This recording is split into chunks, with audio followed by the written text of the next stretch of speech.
сәлеметсіздер ме? Бүгінгі тыңдайтындарыңыз қымыздықтың пайдасы, қымыздықтың ем болатын аурулары және қолданылуы.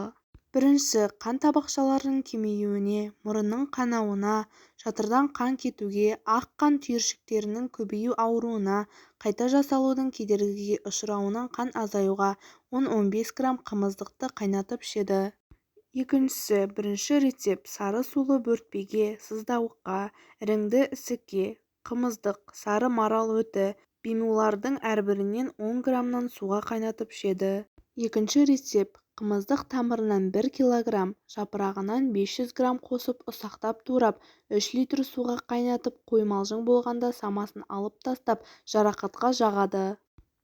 Үшіншісі, жығылып жарақаттанғанда жаңа қымыздықтан немесе жапырағынан 50 граммды жаншып шырынын алып дәрілік сары араққа қосып ішеді, сонымен бірге теріге де жағады.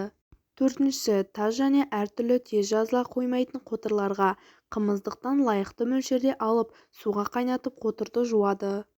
Бесінші, іштің әдеттен тыс қатуына қымыздықтан 10 граммды суға қайнатып, оған 10 грамм тазаланған сор қосып ішеді.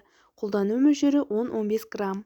Сіздердің тыңдағандарыңыз көрнекті дәрігер, медицина ғылымдарының кандидаты, құрмет орденінің иегері, ұлттық ғылым академиясының профессоры, шипалы емдеу орталығының директоры Қайрат Айдарханұлының еңбектерінен алынған пайдалы кеңестер.